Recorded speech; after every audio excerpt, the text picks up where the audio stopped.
o deputado federal Márcio Bittar, lá em Brasília, tinha um Kia Soul, né, deputado? Boa noite. Tudo bem? Tem um Kia Soul. Bom carro, né, deputado? Excelente, gosto muito. Deputado, que bom tê-lo aqui mais uma vez. Tudo bem? Tudo bem, boa noite. O prazer é todo meu.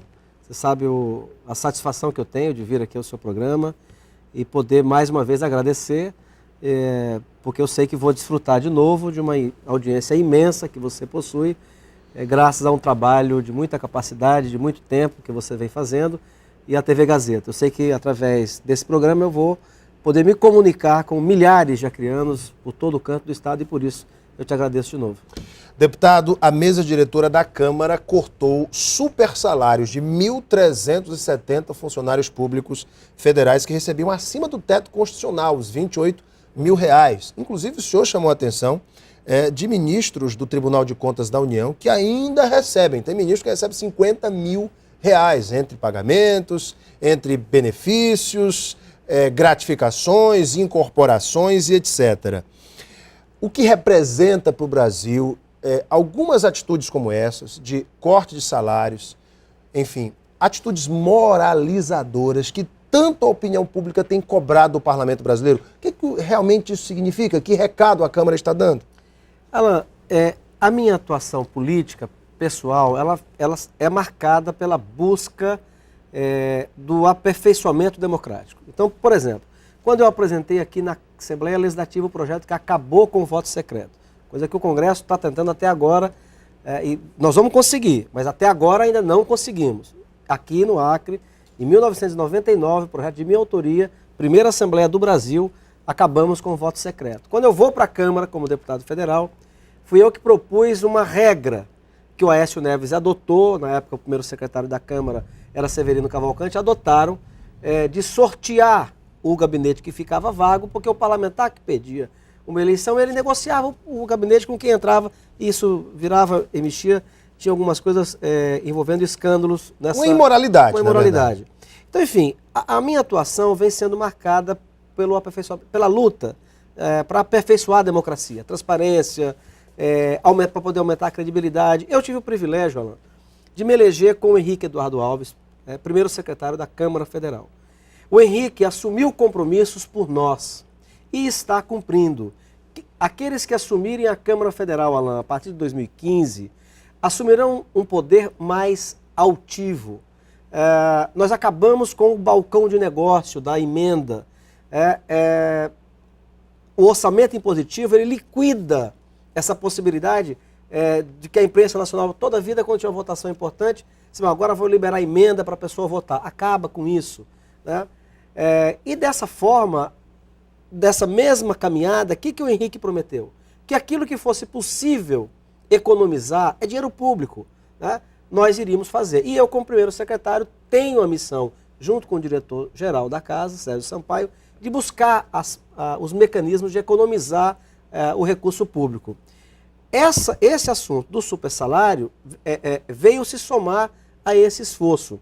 Para você ter uma ideia, Alan, no orçamento da Câmara para o ano que vem, a economia só com o corte dos supersalários, porque não envolve apenas alguns que estão trabalhando, envolve também alguns que já estão aposentados, é algo que chega perto de 80 milhões de reais de economia. O orçamento que a Câmara tem hoje, Alan, é de mais de 5 bilhões de reais. O orçamento nominal que nós vamos ter para o ano que vem, ele está caindo. E se você levar em conta o orçamento que era previsto para o ano de 2014, a queda é de mais de 330 milhões de reais, dos quais 80 milhões é só resultado do corte dos supersalários. De onde é que vem a economia desses outros 250 milhões de reais? Vem de todo um ajuste que o corpo técnico da Casa, com a minha parceria, com o meu acompanhamento, fomos operando e foi acontecendo. Nós temos hoje projeto na Câmara, Alan, que vai diminuir consideravelmente, por exemplo, a conta de energia elétrica. Nós temos projeto em andamento que vai diminuir... Mas reduzindo impostos, por exemplo? Você adotar mecanismos inteligentes, porque a Câmara, Alan, uma coisa muito grande. Então, a conta de energia é algo significativo. Você refere só à conta de energia da Câmara? Da Câmara. Ah, sim. Da Você Câmara. que era do cidadão também? Não, da Câmara. Já estava comemorando, já, deputado? Aí depende da Dilma. Né? Enfim, então nós nos debruçamos, e eu tive a minha parte nisso, para ver o que é que podíamos fazer para diminuir os custos sem prejudicar a qualidade do serviço que a Câmara oferece. Então, eu repito, e como acriano, eu tenho satisfação de dizer isso ao povo do nosso Estado. O orçamento que estava previsto para o ano que vem na Câmara, com o orçamento real que nós vamos fazer, é um corte de mais de 300 milhões de reais, que é uma coisa positiva. Você falou dos casos dos 4 ministros do Tribunal de Contas da União. Veja bem, Alain, na reunião da mesa, que sacramentou-se a decisão óbvia, né, de que nós tínhamos que cumprir a determinação do TCU, óbvio, e aliás esse é um assunto que já vinha de muito tempo, foi levantado se não seria então justo, né, na mesma medida, cortar, porque 4 ministros do Tribunal de Contas da União recebem muito acima do teto. E recebem pela Câmara, porque são ex-parlamentares e têm aposentadoria. Então, eu fui o primeiro da mesa a me posicionar que, obviamente, eles também tinham que ter o salário cortado. Até por uma medida de exemplo. Exemplo, quer dizer, como é que os 11 ministros determinam a aplicação da lei, que nós criamos essa lei. Nós, o Congresso Nacional, criou a lei.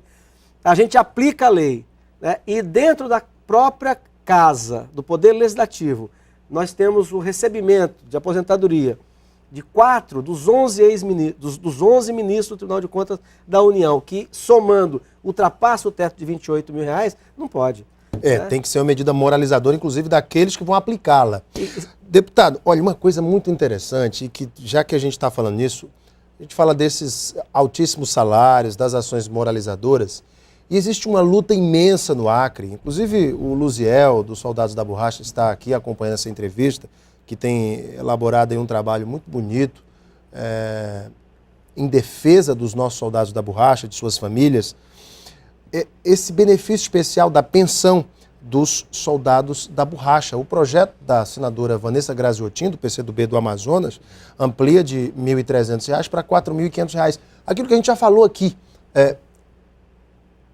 torna o benefício semelhante ao dos pracinhas da Segunda Guerra Mundial. E a Câmara fez, obviamente, a contraproposta após a apresentação da proposta do governo.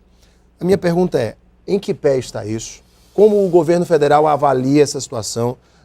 Segundo os dados, nós temos aí pelo menos 12 a 13 mil soldados da borracha ainda vivos e seus pensionistas que precisam receber esse benefício. Como é que está essa situação? Primeiro, eu quero aqui de público dizer como a minha amizade por você e admiração tem sentido. Você fez aqui uma justiça e tem que ser assim mesmo. Quer dizer, a autora do projeto, como disse o Alain, é a Vanessa Graziotin, que hoje é senadora, quando foi deputada federal. Quando a Vanessa se elege senadora, quem passou a cuidar do trâmite desse processo, desse projeto, na Câmara Federal é a deputada Perpétua Almeida, do PCdoB. Qual é a minha participação nesse processo, nesse projeto? Quando eu me elejo primeiro secretário da Câmara, uma das promessas de campanha do Henrique Eduardo Alves, acompanhado por mim e por todos os outros membros, era qual? Votar as PECs, votar. A Câmara não pode engavetar, vota. Quem for a favor vai defender a favor, ou quem for contra, defende contra. O que não pode é ficar engavetado. Essa foi uma das promessas.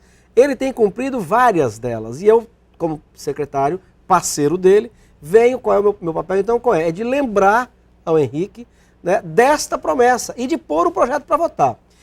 O que aconteceu, Alain? O governo, nesse período todo, não quis negociar.